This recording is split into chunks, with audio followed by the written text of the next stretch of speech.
Good evening and welcome to our show, Brookfield Public Advocate. I'm your host, Bruce Senig. For tonight's show, we continue our series, Meet the Candidates. Our guest this evening is Justin Bernier, candidate for the Republican nomination for Connecticut's 5th Congressional District. Justin is a Connecticut native and is a product of the Farmington Public School System, along with his, is it 7 or 8 siblings? 8 siblings. Okay. Upon graduating high school, he completed his undergraduate studies at Fordham University and then followed that up with master's degrees in international security and economic policy from the University of Maryland and earned a second master's in international relations from Georgetown. He is an intelligence officer in the U.S. Navy and a veteran of the Afghanistan War. As a cabinet official under Governor Jody Rell from 2007 to 2009, he helped keep the Groton Sub base in Connecticut open. He is married and together with his wife Jenny and 2 young children, lives just a couple of miles from where he grew up. Justin, welcome to our show and thanks for coming. Well, thanks for having me, Bruce. First off, please tell our viewers, why do you want to be our next congressman? Well, America is in a historic moment right now, and I believe the decisions we make over the next few years are going to determine our path for many years to come. So I think it's very important right now that we have leaders in Congress that are going to fight for economic growth, a stable currency, and a strong national defense. You mentioned that I served overseas in Afghanistan, I believe, and I was there in 2007. And when you're overseas in Iraq and Afghanistan, everyone has a watch on because seconds, minutes, hours can be literally the difference between a mission being successful and one failing. Well, you get back from Afghanistan to Hartford or to Washington, not a lot of watches on, not a lot of people looking at the type of problems that we're facing right now, no sense of urgency. That's one reason I wear the watch that I had on when I served in Afghanistan as a reminder that we do have a sense of urgency right now and things need to be done. But even though the politicians may not be in a rush to solve the problems that we have as a country, the voters are.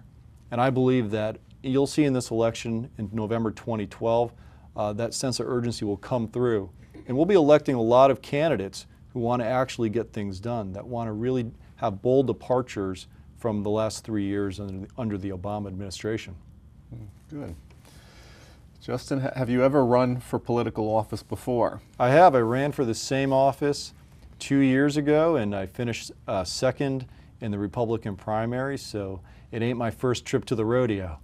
But second time, always you're a little bit better prepared and ready to make a good run at this time. Okay, well maybe second time will be the charm. There you go. Let me ask, what qualities do you feel that you have that you bring to the table for this position? Well, all candidates have different strengths and weaknesses. I think one of my greatest strengths is not just organization and leadership skills, which I've been able to develop not just in the military, but also in the governor's cabinet and other positions that I've held, but really a positive message about where we're going as a country and a positive agenda for economic growth. I believe that Americans more than anything right now want to see a sensible economic plan that's going to lead to job creation. We have to bring down the cost of government, no doubt about it, but we have to grow the economy because without that, I don't think we're ever going to close these budget deficits. Yeah, that I might talk about a little bit later, but I agree with you on the deficits. What qualities do you feel that may put you head and shoulders above other candidates, and you can either address Republicans for the nomination or Democrats in the race as well? Well, we don't know who our Democratic opponent's going to be yet. But one thing that I've noticed about the Democratic side in this process is they don't seem to be recognizing that we have a problem. And I think that they have more or less supported the Obama administration's approach to issues, whether it's on health care, whether it's on energy, taxes, spending, you name it. We've seen pretty much the Democrats in Connecticut lockstep with the Obama administration. So in that respect, I think one of the greatest qualities that I bring is an independent mind. And I don't think you need to be a world-class economist or a leading CEO to understand that the agenda that's being put forward right now, and the economic path we're on isn't going to work. So the greatest, I think, benefit that I'm going to have over my Democratic opponent is that I'm willing to do something different. And whereas the Democrats, I think, are just going to maintain the status quo, they're going to stay the course, and that's an economic path I don't think the country can afford. Yeah. Do you have a philosophy that you would bring to the office? Oh, sure. I'm a small government Republican. And what do I mean by that? I believe that we ought to have limited government, no more government than we need. I believe that we ought to have policies in place that are going to lead to economic growth. So that means cheaper energy. It means cheaper health care. Repeal Obamacare, replace it with reforms that are going to really lower costs and expand access to care for all Americans. And most importantly, improve the business environment. We have the worst business environment in the entire United States of America right here in Connecticut. And it took us a long time to get there because we used to have one of the best business environments. It's a bipartisan problem, but we've kind of replicated that in America right now. We're creating a bad business environment for companies across America. I think the voters understand that. And so I believe if we put in place pro-growth economic measures, let's bring down that corporate tax rate.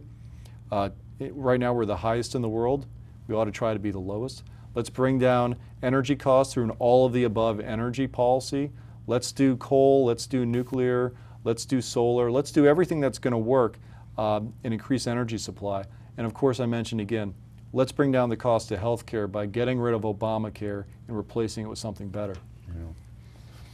Well, on Obamacare, because my profession has been in the insurance industry for 4 decades at this point, and I've seen it evolve dramatically from the early 70s to where we are today. I don't know if you're familiar with how some other states do it, but is this maybe something that maybe you feel should be done on a state-by-state basis? Well, the states obviously have some wiggle room here, but I think there's a lot of things we can do nationally to help bring down costs. We ought to be able to sell insurance policies across state lines in America. Now, right now, you're limited in Connecticut to buying what's available in Connecticut. Why can't, as a consumer, I buy a cheaper insurance plan out of, say, Wisconsin or California? There shouldn't really be any reason for that. This is America. You can buy a car across state lines. You can buy a house across state lines. Why can't I get health care across state lines? And so I think there's a perfect example of something that Congress can do to lower costs for all Americans on health care. Yeah, okay. Now, I've seen some press clippings of yours, and I believe that you're described as a budget hawk. Would you like to give our audience some examples? Oh yeah, whenever I see an opportunity to reduce spending, I'm going to do that. When I worked in the governor's cabinet, I was one of the only officials to return money to the Treasury at year's end. A lot of times what you'll see in the state government in particular is officials rushing to spend every dollar at the end of the year because they don't want to come in with a lower budget request in the next year. So I had no problem reducing staff requirements and also reducing actual expenditures. I serve on a statewide commission that makes recommendations on the pay for politicians and judges in the state. Well, I was the only commissioner to vote for a pay cut for Connecticut politicians. I said, well, you know what, I believe if we're going to have these type of overruns in government, it seems the politicians probably deserve a pay cut. So I said, let's do at least 10%. I was the only guy on the commission to do that, but I still think they deserve that pay cut. And so now when you approach some of these people, do they run the other way from you? Right, yeah. I'm not sure the folks up there in Hartford liked it too much, but that wasn't my audience, and frankly, I think if you asked the average voter on the street, Republican, Democrat, Independent, doesn't matter, if they think the politicians deserve a pay cut, I believe that would pass overwhelmingly. Yeah, put it to a popular vote. Sure. Maybe that's how we ought to do things from now on. Well, maybe there's something to that.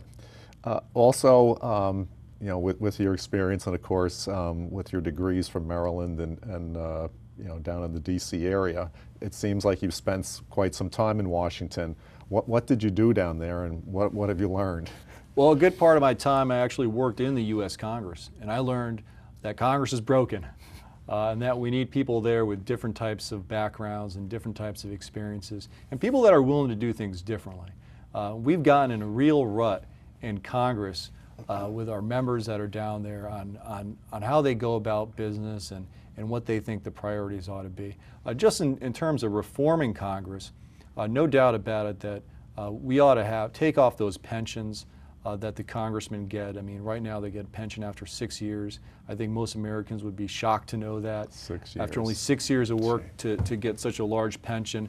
You know, we need rules in place that make Congress responsible and under the same laws that we as normal Americans have to live under. And for a long time, that's not been the case. So there's a lot of reforms that need to take place in Congress, and I think you need fresh blood and new faces in order to get that done. Yeah, you're right, what you said before. I think people their jaws would drop if they knew after 6 years they would be eligible for a pension. And sort of on the same subject, with the extreme partisanship in Washington, D.C., and whether you want to talk to that specific thing about pensions or not, or they should live by the rules that they make for the rest of us, could you tell our audience how you might be able to work with the other side on some of these issues? Seems to me there's reasonable members of Congress on both sides, and there's unreasonable members on both sides.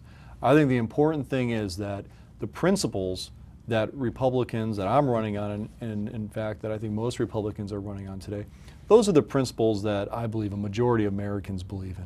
Don't have more government than you absolutely need. Don't spend more than you have. Promote pro-growth economic policies that are going to lead to higher job creation. And I think what you'll see after this election is there'll be a coming back to a lot of those principles. And I think we'll even see a lot of Democrats who have been towing the party line over the past few years. They're going to break ranks, I believe, and join a lot of Republicans on some of these initiatives, because we can't go on spending like this as a country. We can't go on with these massive budget deficits. And Lord knows we cannot go on with flat job creation levels. We've got to have an arrow that goes up, not that one that's flat. And the Democrats, not all of them, but I think enough of them understand that and are willing to work with Republicans to make it happen. Yeah.